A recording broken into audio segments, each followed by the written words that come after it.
Okay, so today we're taking a look at the Intelligent 3D Pen 3.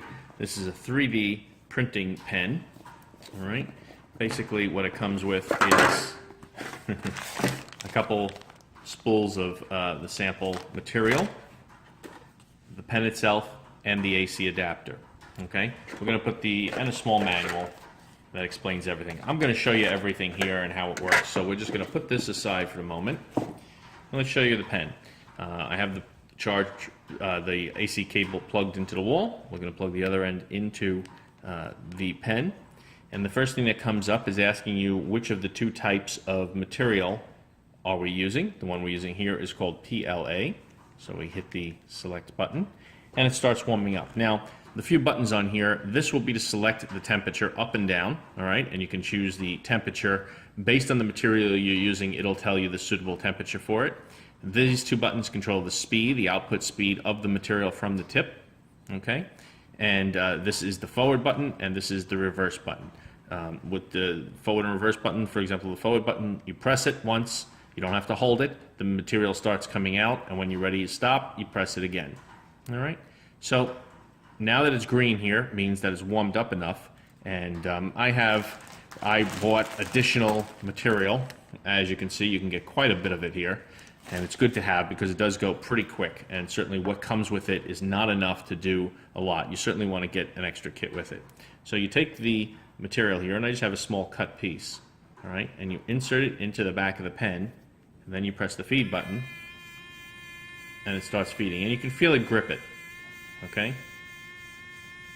So now it's feeding in, and you just continue to use it, let it feed in until you see it coming out of the tip. And as soon as we see it coming out of the tip, we're going to stop it. And when you stop it, you do get like another inch or so of material. All right. So when you're making your project, you do want to keep that in mind. That as you're designing something, you can see it's starting to come out there. So I'm going to stop it. And sometimes there's a little material left in there from the other color. All right. And it's good to have a napkin handy so that you can wipe the tip and get the excess out. So I'm not going to make anything specific. I'm just going to do some little design here. And if you press the button, the material starts coming out.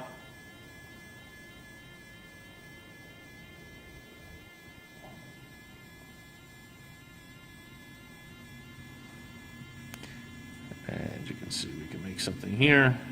And of course, doing it on camera, it's not exactly very straight. All right.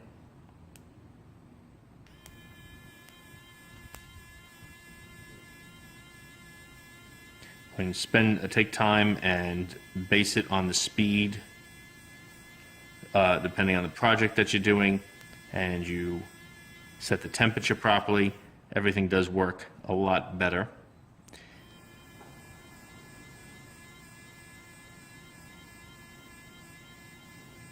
But just a very basic sample here, quickly. All right. Now you always have these little strings hanging off of it, as I think you could probably see on the camera. So you just want to keep in mind that they'll always be there, and then you just trim them off in the end. So we can let that harden for a moment, and as you see, it continues to come out a little bit from the tip. Perfectly normal. I just keep wiping that until it's done. All right.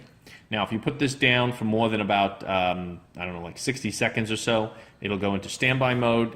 The temperature will start decreasing, and this will turn red.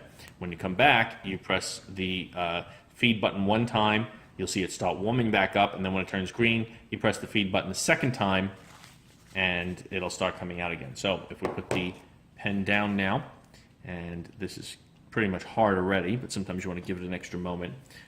We have a little scraper here just to break it off. This material here allows you just to quickly and easily break it off of there. All right, and that's pretty much it. You know, your little project comes out. Like I said, these little pieces here, it's good to keep like a little pair of toenail clippers or a little snippers and just be able to snip off these little extra strings and just get those off of there. So when you want to do something 3D that comes up vertically, you can do it. It's kind of hard. A lot of times you're better off making it in separate pieces, like if you were making a box, putting the sides separately and then attaching it. And I can show you that real quick as well. If we were just to make a simple box. So it went into standby mode, so it went red. So I'm heating it back up now by the first time I pressed it. Now it's green. I can press it again. Oh, but I'm out of material, okay? So the material does go pretty quick as well. So let's grab another little piece of material here, and we can even just pick a different color, and you'll see it'll mix it at a certain point. Let's grab a piece over here. I'm just going to grab a bright yellow piece. I'm going to feed it in here, press the feed button, put it until it clicks. There we go. And so now the blue is coming out because it's being pushed out by the yellow.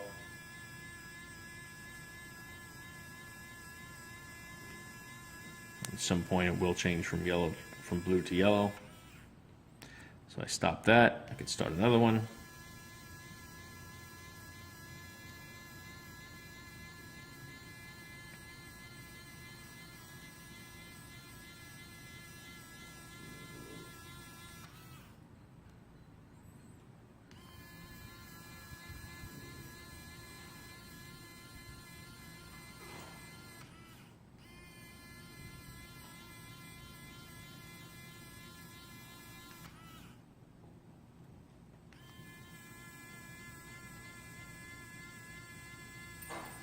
And you can see the yellow is coming in there.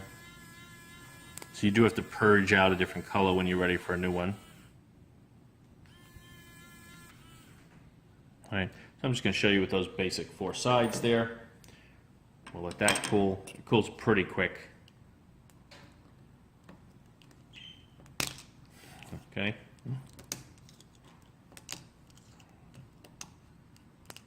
You can see those are pretty much done already. Like I said, there are little strings on it, but at this point you can put one piece there. As you can see, it continues coming out, so you wipe that off. And these don't fit exactly, so they're not going to be so great, but again, I'm just trying to do this quick on camera.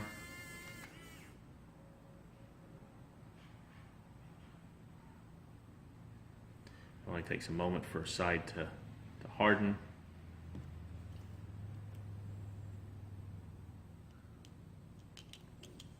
And anytime you're trying to do these kind of things on camera, they're always 50 times harder to do. See if we can do it this way.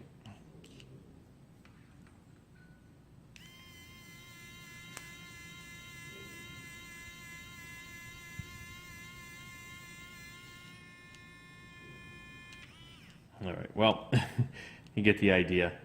This is not going to stay because I've also run out of the yellow. So the material does go quite fast, okay? So you do have to constantly be adding more material, or what you do is you just take a very long piece, you just feed it through, and you leave this sitting behind you, and it will just keep feeding the material in. So there you go. That is the SL300 Intelligent 3D Pen.